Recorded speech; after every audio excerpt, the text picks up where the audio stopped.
Thank you, Madam Speaker. I rise to also support this motion by Honorable Jeanette. Madam Speaker, where I come from, particularly in my constituency, we have families that buried bodies without heads. Madam Speaker, in my region, there are families that buried heads without their bodies. And yet in the same region, Madam Speaker, there are families that are yet to account for their loved ones. There are people whose children were butchered as they watched in Naivasha.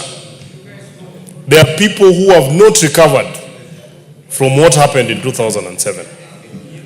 Some had lived in certain regions all their lives, gotten their children, established businesses, and had their life all going very well.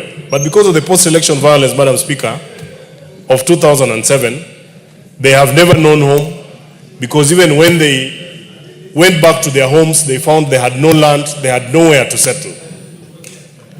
Madam Speaker, today we have IDPs who are yet even to be compensated.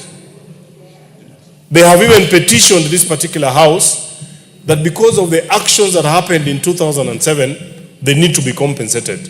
That hasn't happened. Madam Speaker, in this country, different communities live in different parts of the country.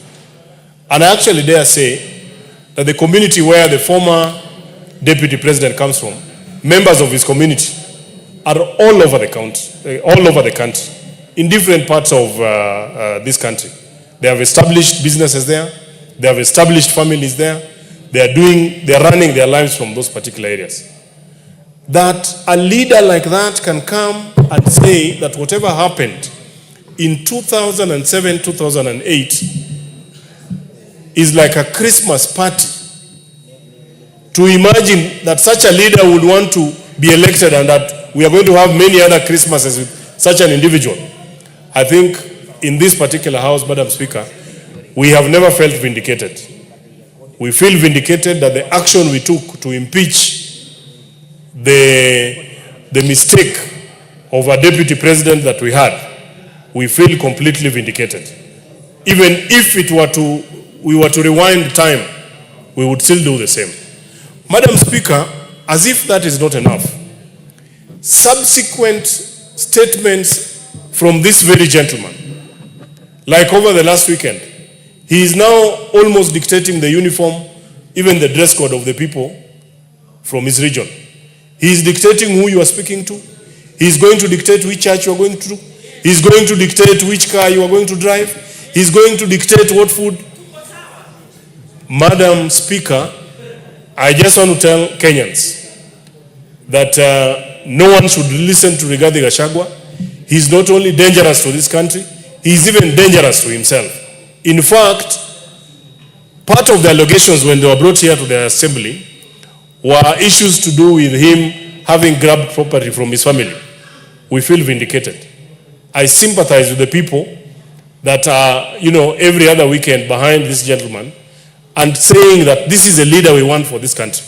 I can tell you, the current president might have his own issues. And I dare say that the president that we have now will not solve all our problems, even if we gave him 15 years. But he's putting us on the right path to how our problems in this nation are actually going to be resolved.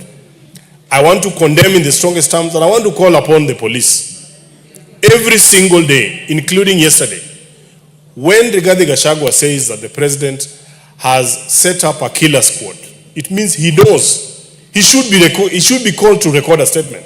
He is not above the law, Madam Speaker. He is not above the law.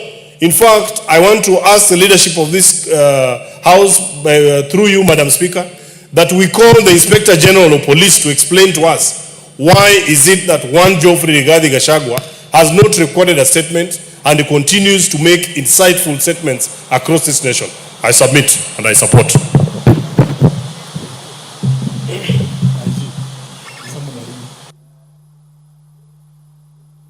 The Honorable Ahmed Abdisirat.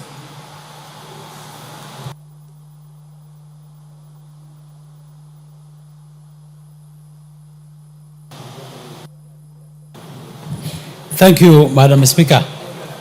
I want to join this debate